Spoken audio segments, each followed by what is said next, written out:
Shalom. Today on the show, the Russians are coming.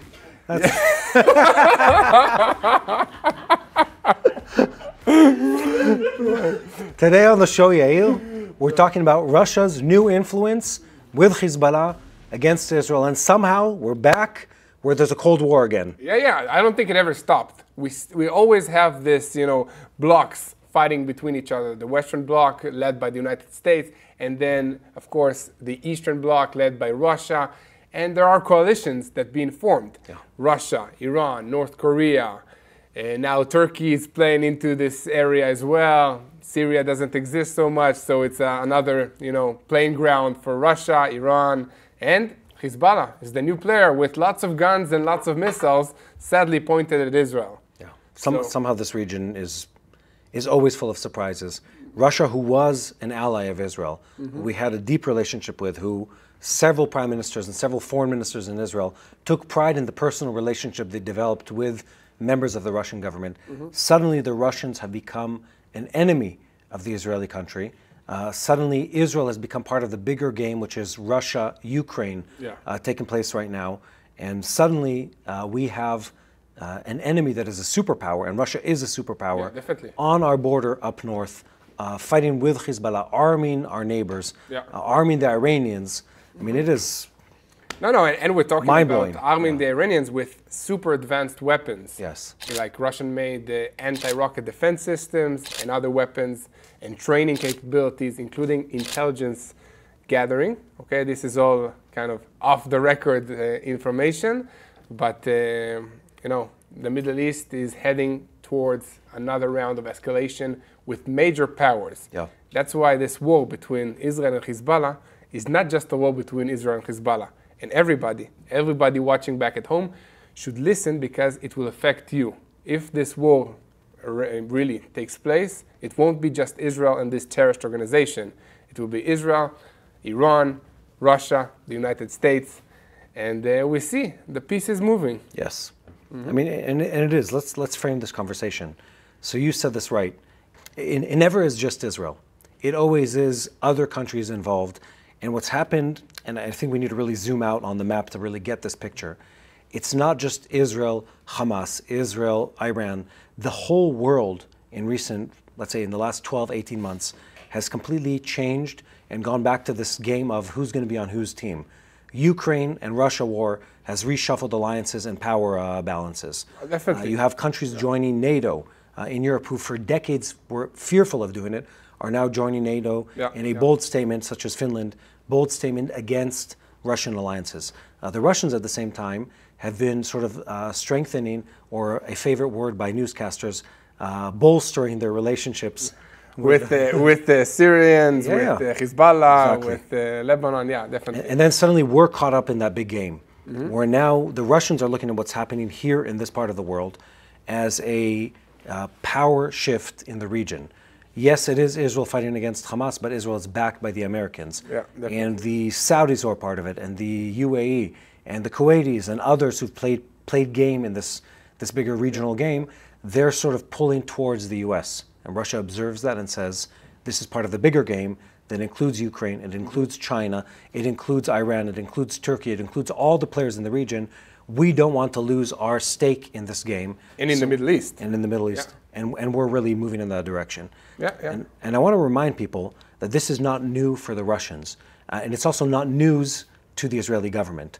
The Russians have been systematically sort of gaining and holding on to more and more assets in this part of the world.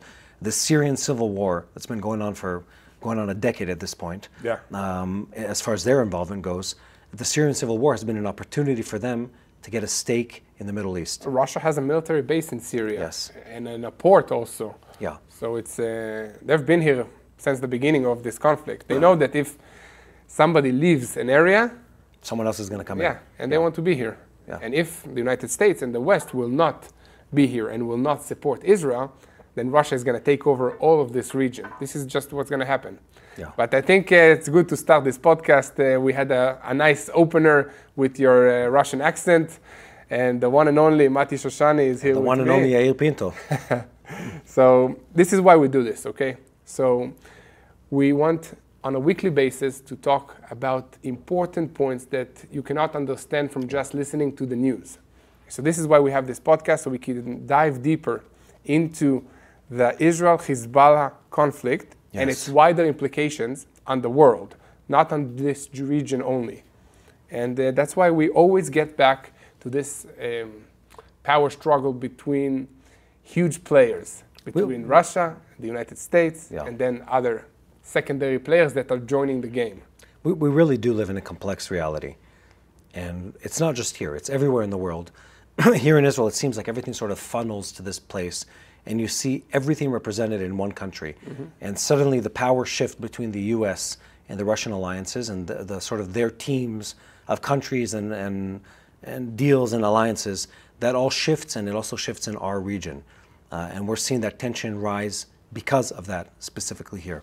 And that applies also to other treaties that are taking place in this region, in in the Iranians being supported by the enemies of the U.S., in enemies of Israel, Hamas included, being supported by enemies of the U.S., and Russia somehow slowly trying to find a place where they can get their foot through the door. The Syrian civil war was a huge opportunity for them. They got what they call a warm water port. Russia has a problem of not having naval access to waters that are warm also in the winter, as in not frozen. Much of their sea access is or through Turkey or through the North Sea. They now have a permanent base in Syria on the coast of the Mediterranean. In Latakia. They have strong presence there. They've essentially taken it from the Syrians in return for their support. With agreement from Assad and his regime to no survive. I don't know how. No one really asked him, let's be honest here. That's true. They landed assets in his country. They said, well, we're going to help you, but this is the price to pay. And now they're doing the same thing with the Hezbollah. They've recognized an opportunity, a friction point in this region. The biggest threat Israel faces right now is Hezbollah. You could say it's Iran, but Iran is Hezbollah. Yeah, exactly. And also Iran is having problems delivering weapons to Hezbollah because Israel destroys these convoys on the way. Allegedly. So Russia is a new way to provide these weapons directly to Hezbollah because, openly, Israel and Russia have relations. And we have this coordination mechanisms of not attacking each other over the Syrian airspace and the Lebanese airspace. So in back channels, we have good relations. But, if you look at stats throughout this war, the Russian statements against Israeli operations in Gaza increased by some 300%. Like anti-Israeli statements. And the number of diplomatic missions that were sent and meetings between Russia and Israel went down. So you can say that it's because Russia is at war, Israel is at war, both countries are dealing with themselves. But if you add the fact that the defense budget with the United States has increased, and the cooperation, and the number of visits by U.S. officials to Israel and Israeli officials to the United States during this time increased significantly. Many times over. Then you can add the pieces and understand that there is kind of pulling away between the relations of Israel and Russia, and getting closer, closer between Israel and the United States. Of course, not on all fronts. Officially, statements are being made also against Israel, but in action, more money is coming into Israel from the United States, more military cooperation, more training exercises between the IDF and the United States Air Force, Navy, and other military branches, and less with Russia.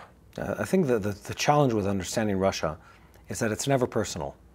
The Russians are just so cynical not in the humorous sense of it, cynical in the sense that when they identify a goal, they do everything that it takes to get to that goal.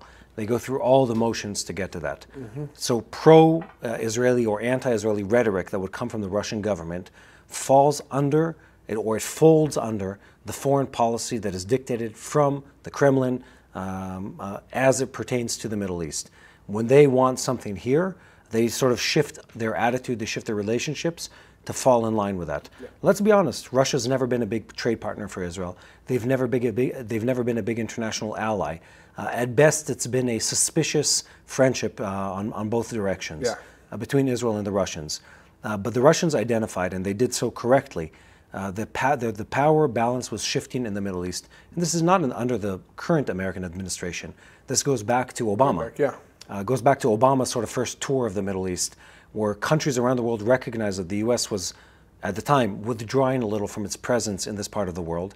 And several other countries, Russia included, said, here's our opportunity to get a stake again. And in the same way that Russia and the United States, or back then it was the Soviet Union, the FSU, and the United States, were fighting proxy wars in other countries by equipping soldiers, by equipping militias. That still happens today in a different way. The Russians are equipping parties that are the enemies of the U.S. Just to let our viewers know that also the U.S. is equipping. 100%. Also Israel is equipping parties. I mean, everybody is playing this game of equipping a third party that you wanted to rule your neighborhood. Yeah. You know. Well, they say that my enemy's enemy is my friend. Exactly. So Israel supports and has done historically. We support the people that can fight alongside us, even if it's on the other side of an enemy, like on the backyard of the enemy. The United States does the same. Russia does the same. And the Russians are also, and this is important to note, they're not incorrect in what in the way they perceive the world. When they say, and this is, I think it's important because Hollywood traditionally positions them as the bad guys. And the bad guys always have like a very simplistic worldview. Yeah, they have a golden tooth and like, one eye made out of glass or something like that. Yeah. But it's not necessarily the case. I mean, they have valid reasons to fear the actions of the other side. Exactly, because their agenda isn't just survival. Countries, and especially the superpowers, and the United States is one, Russia is one, Turkey in this part of the world is one, Iran is part of that, Saudis are part of that. These Chinese, definitely. People have aspirations of grandeur. They aspire to be more than just a country. Yeah. They want to be a superpower. They want to be influencing. Exactly. They want to have a footprint that influences the region, because that projection of power, it's not just a psychological thing. It goes with finances. Yeah. It goes with diplomacy. It goes with trade agreements. It goes with the sales of weapons. Definitely, sales of weapons is big, because if you support one side of the conflict, that side will buy weapons from you and not from the other side. And if you buy from one side, you cannot buy from the other side. So like, let's look at Israel. We don't have Russian-made weapons here. We only have Western-made weapons. Yes. And our own made weapons. So that's like a big industry, especially for Russia, that is a country that is kind of owned by the state. So all the factories of weapons that are made in Russia, the government has an interest in selling these weapons more and more all over the world. Yeah, and it's been happening for a very long time. The Russians have multiple layers of agendas. Some of them are political. Some of them are, let's call it, imperial in their nature. They aspire to go back to being the empire and not just like another country sort of in the decline in Eastern Europe. And some of them are survival. Yeah. Definitely of the high-ranking leaders of Russia. And some of it is financial. They want to sell weapon systems. They want to expand their trade agreements. They want to destabilize in certain areas because that gives them more financial power. I'll give you an example. We talked about this in a previous podcast. When Ukraine was destabilized, when the Russian Navy put so to speak, a siege on Ukrainian ports, Egypt as a country was running out of wheat. And it's a huge population that relied on mostly Ukrainian wheat. And who came in and stepped up to provide them with the wheat that they needed? No, I don't know. Guess who? Russia. Really? Okay. Yeah. So the Ukrainians can't export at quantity, and suddenly their new best friend in the Middle East is who? It's Russia. The Russians.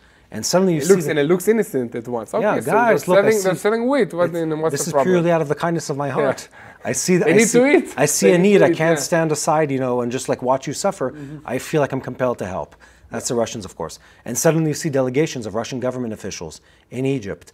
And again, so when that happens, the Americans get a little worried, and they're like, wait a minute, let's also send our own delegations to the Egyptians. We give them 50% off the wheat from the United States. Yeah. And so suddenly the Egyptians have a bargaining bazaar taking place with the Russians on the one hand and the Americans on the other. Yeah. And it's everything at the same time. Everybody's fighting for these 200 million people. Yeah. Are you going to give me foreign aid? Are you going to help me with the new Suez Canal? Give me new tanks. Yeah. Who's going to give me new weapons for my army? Air defense. Yeah, I have some terrorism problems on the borders. Who's going to, fill in the that area, that vacuum of my needs. Hey guys, we need you to continuously support the work that we do here in Israel. Every dollar counts, but especially if it's more than $1, it really counts. There's a link underneath this video. Yeah, you liked my joke. There's a link underneath this video with a donation. A link, it's tax accredited in the US. So make sure if you care about this content and want more, we have a lot of creative ideas of what we want to do here. Make sure you get behind this work and support it. Thank you. So they objectively see that the power balance is shifting. And when there's an opportunity for them to expand their influence, they do so. America does the same. Many other countries do the same. The Chinese have become masters of that around the world. And they recognize that the power is shifting in this part of the world. And today we're talking about the Hezbollah specifically. And it's important to note, for decades, this is not new. For decades going back to the 80s, since we were born, the Hezbollah has been fighting using... You were born in the 80s? I was born in the 80s, yes. 70s already? No, 80s. Okay. Close though. The Hezbollah has been fighting equipped with Soviet weaponry. Now they might say, okay, it was supplied through a third party, but come on. We know how they work. Definitely. And Israel has been fighting with American-supported weaponry. So it's both over stature, whose weapon system works best, but it's also about not allowing your enemy access. So it's for the Russians, it's the Americans obviously Russian support. What do you mean, not allowing enemy Not allowing access? them to sort of gain strength in the region without you responding to it. Ah, I see. So so the United States is like investing a lot in Israel now in the war against Hamas. So Russia needs to do the same with Hezbollah, with other enemies and proxies in the northern area. Yeah, exactly. And just imagine, it's like almost like an elaborate game of cards. Well, it makes sense also. Let's say the United States now, tried to build a pier on the Gaza shores. Well, they built it several times. Didn't last for long, but actually, we gave a full podcast about how great is this pier a few weeks before it collapsed. But look, it worked while it worked. We don't have to be pessimistic. Definitely. Anyway, so I'm from the eyes of the Russians. That's like basically building a military base on the shores of Israel. Yeah. So they have to respond in the same way in their areas in this region. Yeah, and again, like there's a lot that doesn't hit the news in this part of the world. And the influence and the involvement, if you sort of like zoom out to this region, of Israel and American alliances, it extends well north of us. Let's just say goes into Eastern European countries, including countries that are satellite countries of the Russian Federation. It goes to several other countries. We won't name all of them because some of this is not fully disclosed in the news. And they're aware of that. They're aware of Israeli ground crews or air crews with American weapons based in different countries that border Iran, perhaps, and other countries. There are huge American bases within Europe.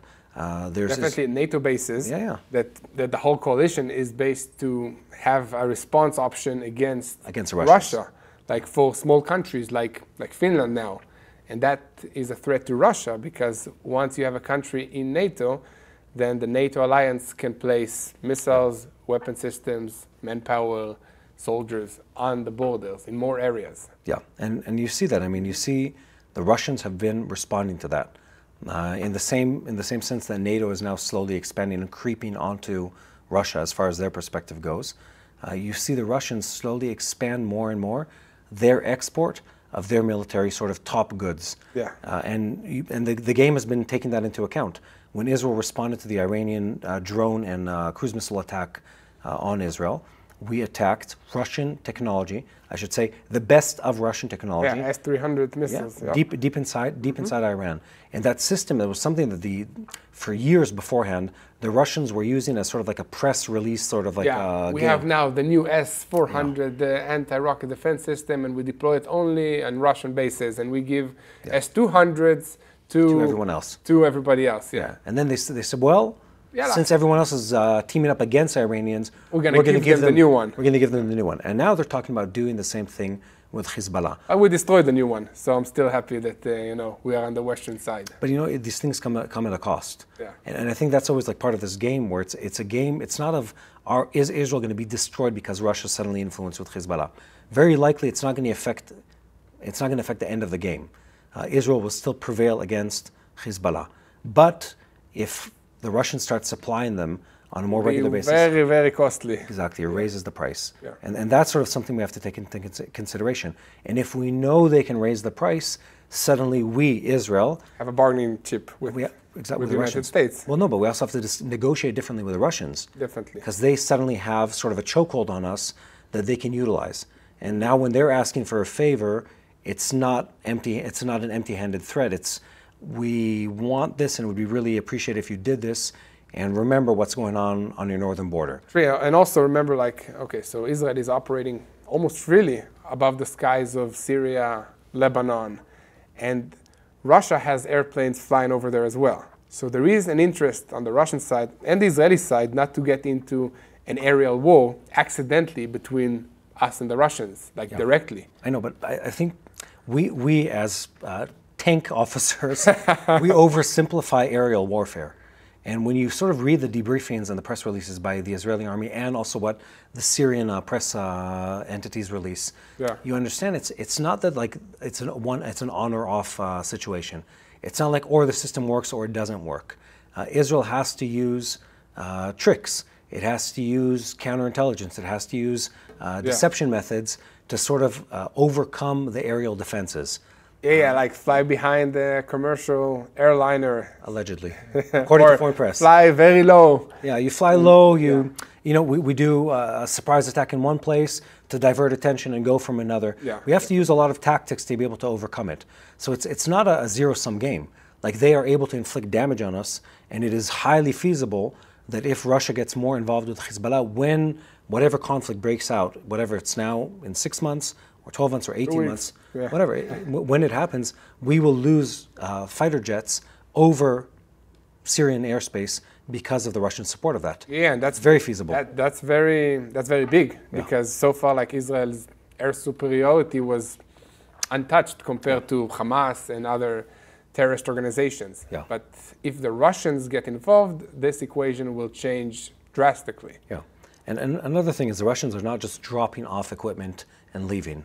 They have a strong military presence in this part of the world that includes intelligence and surveillance and compiling methodology on how to war against Israel, how to war against Iran, how this war is playing out as far as the different players in it. And they're now slowly releasing that information to the Hezbollah too. War tactics. Again, like when you go into aerial defenses, when you go into radar systems, into things that are sort of like saturated technology discussions, understanding how your enemy's tech works is a huge advantage. And also, every time you use the technology, you risk it being exposed, and then counter technology can be developed against it. And that happens all the time. Definitely. I mean, the Iranians reverse engineer American equipment all the time. The Russians do the same. And many Hezbollah did it for us with the Gil missile after Lebanon too. Well, like a few missiles were left there, and then and now the same technology is being used against us, also in the Gaza Strip and in Lebanon mainly. Yeah. So again, this is this sort of multifaceted, multi-front war that's taking place, and for us, this is a cause for concern. As Israelis, it's a cause for concern.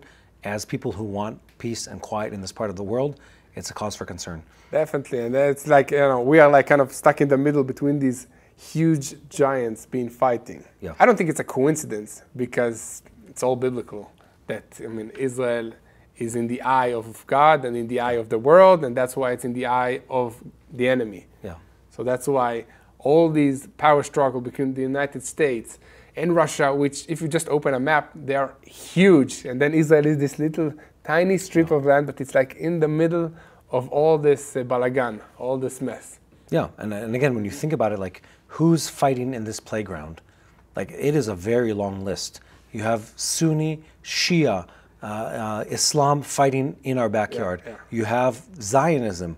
You have the Jewish state. You have the representation of American military and financial power projected in Israel. You have the alliances of that. You have Arabian influences in the alliances between the Saudis and the Egyptians and the UAE and the Kuwaitis who are counter the Iranians. And you have Iranian, which is still, it's Shia, but it's still also a different type of nationality who have their own aspirations. And you have the Turks. Yeah. It's another nationality. They're not Arabs, they're Turks. Exactly. And then, you know, Iranians are also not Arabs, they're Persians. Exactly.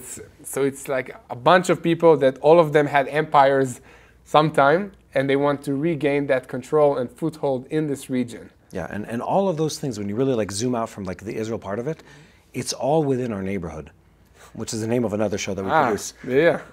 Pun intended. But, or I should say false advertising intended. Anyway, but it's we need to really be boots on the ground here in this case, you know. Very nice, yeah.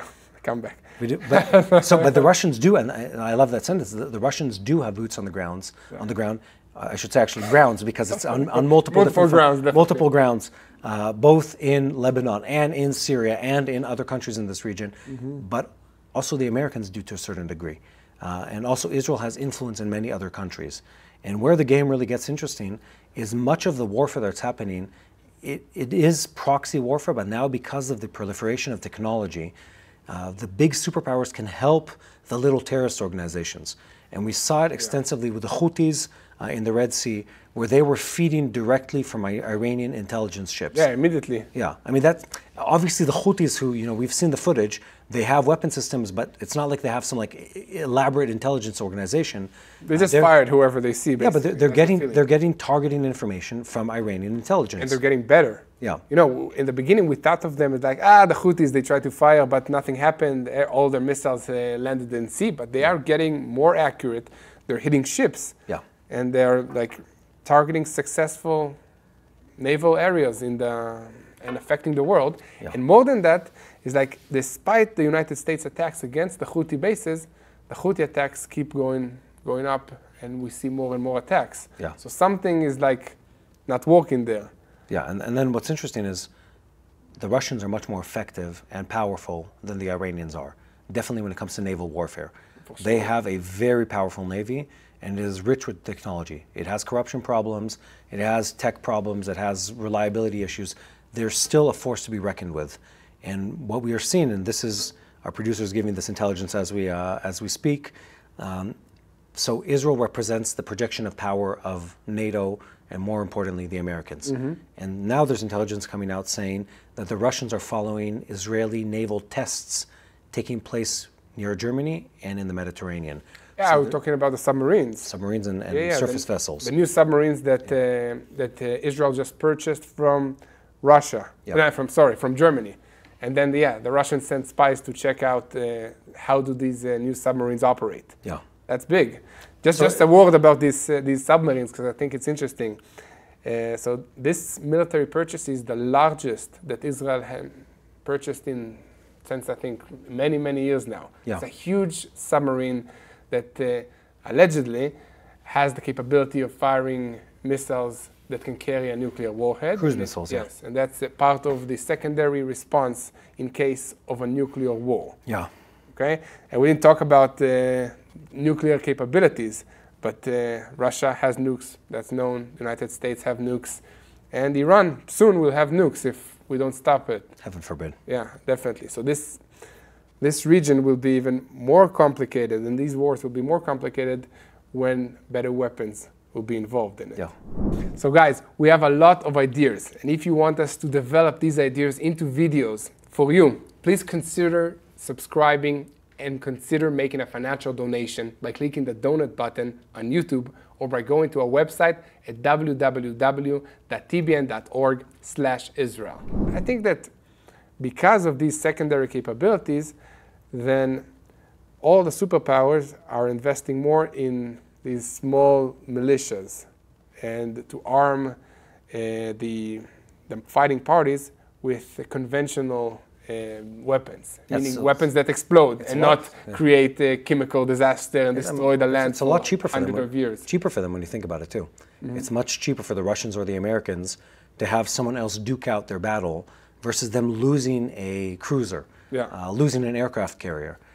They don't want to go face, head on to head, because that's going to be an incredibly painful and expensive conflict, even if it's limited in its region and scope. Yeah, and also it destroys the whole region for, I don't know, decades. So what's the point on both sides?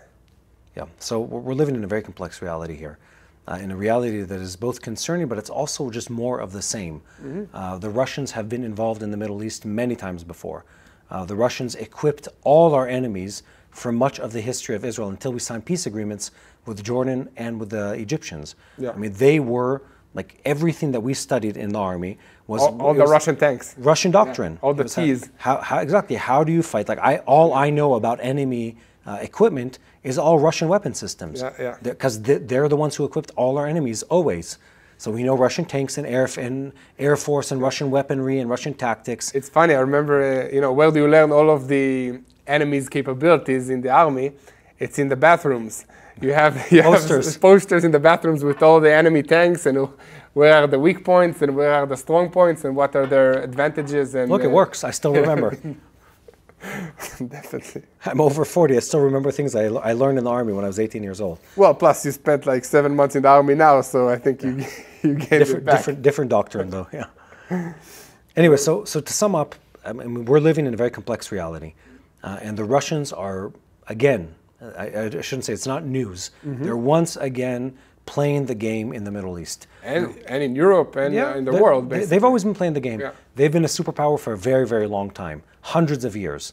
Not 10 years, not 20 years. They just shift. Once it was called the Tsarist Empire. Then it was called the USSR, and now it's called Russia again. Again, they're a regional superpower that tries to influence the events around the world as much as they can, however they can, and they play dirty to get to that goal.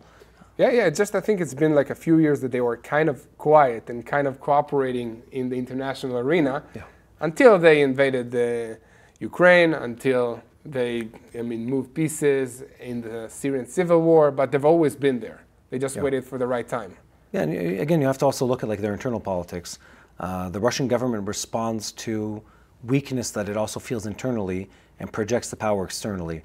So that inside people inside will fear. So I mean, and that's very common in every country, but specifically if you're not a democracy and you don't have elections that actually change your government, usually when there's a problem internally, you try to solve it with an external problem. Yeah. You look for an enemy to go to. And Russia's done that consistently, and the problem is we have very short memory in the West. We forget what happened 2 years ago.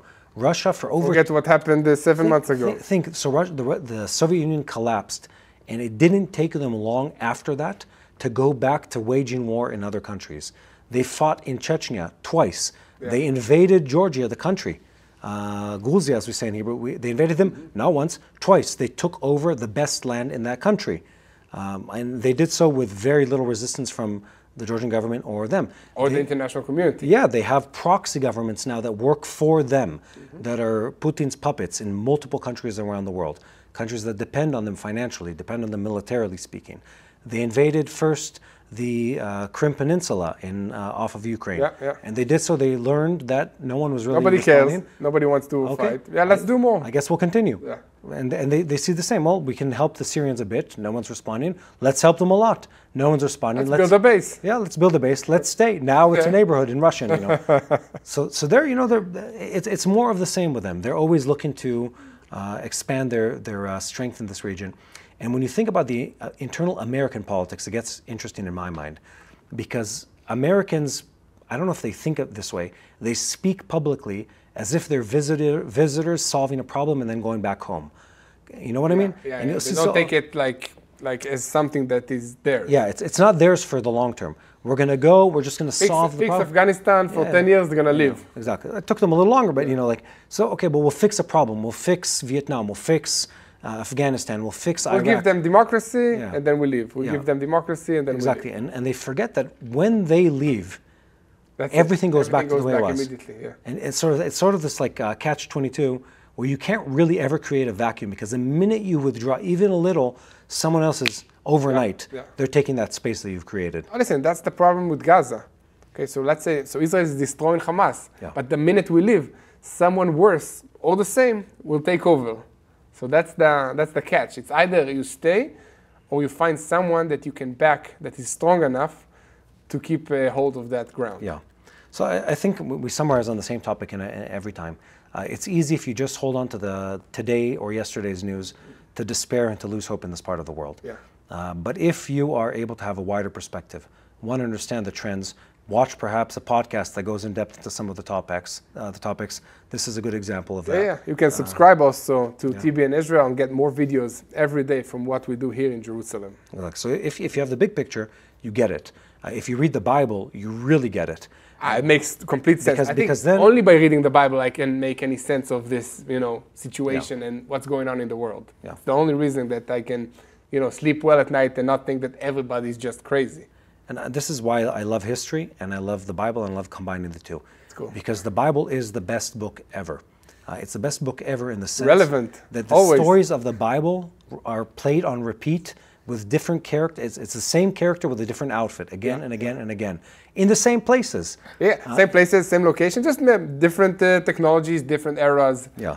Different name of countries. He was called King Nebuchadnezzar one time, and then it's Ahmadinejad the next time. And it's crazy. It was called, it's the Babylonians were the first time, and it's Saddam Hussein the next. Yeah. And again, this happens again and again throughout history. Hitler, Haman. Yeah. You have always the same. The story plays out again and again, and it's regional with global impact, again and again. It's good fighting against people that have a negative motive in their basis. Well, let me tell you why I think it's super cool and crucial to all of us, because, so people want to always know, why should I pray for Israel? I mean, what's the connection? Why Israel? And then, the biblical answer is because Israel is an example of God's faithfulness to the people of Israel.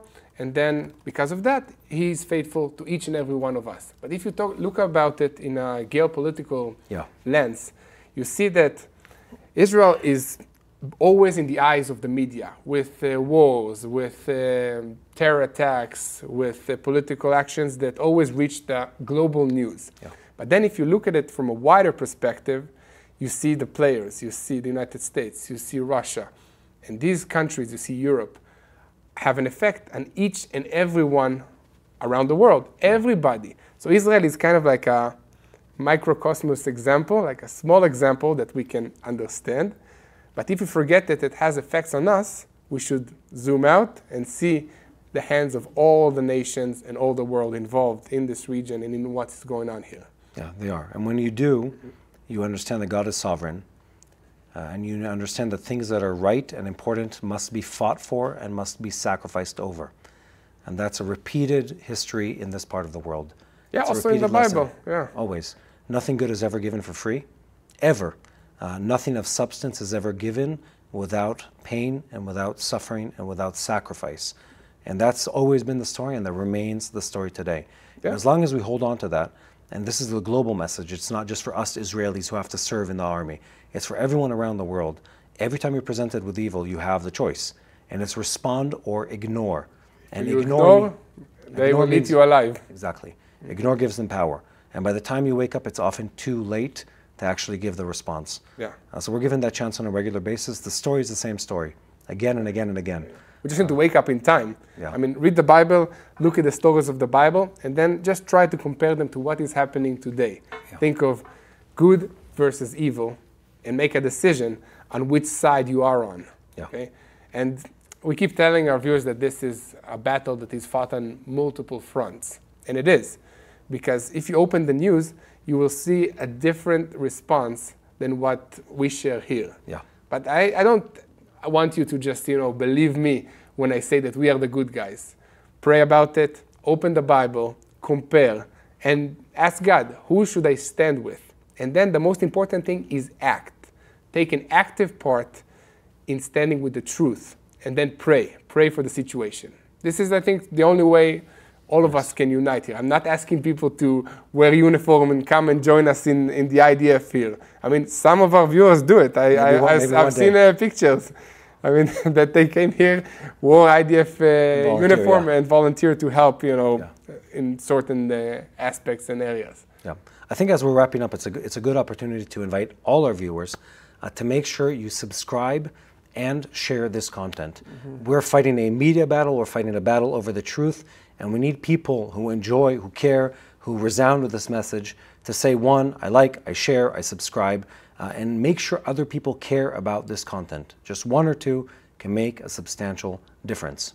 Yeah, definitely. Yeah. So Mati, I think it was really interesting today. It was. Yeah. I agree. And I'd like to ask our viewers also to respond in the comment box or go to our website at tbnisrael.com and say, I want you guys to talk about the situation with the Houthis. I don't understand what's going on in Yemen and why should it matter to me in the United States, in Europe. And we'll talk about it. So please get involved with us. We want to hear from you. And we want to create more content here from Israel. Yair, I love doing these shows. I love getting the chance to talk in depth and be unscripted in what we get to say. Yeah, definitely. And I like to understand new talents that you have, like, your new accents. All my accents are the same. That's a problem. My Russian, my this, they're all the same one. Yeah, definitely. Listen, I learn a lot every show, also because our research people are sending us detailed information, and also from you, Mati. And guys, if you want to receive more content and more videos from Israel, please subscribe to TBN Israel. And you can watch TBN Israel, the podcast, and other videos every day. We produce everything that we do here in Jerusalem and in this region. Yeah, sadly, we're never going to run out of content in this part of the world. Yeah. And if you believe in the Bible, then it's just going to get more and more. But we have faith that we're going to win at the end. 100%.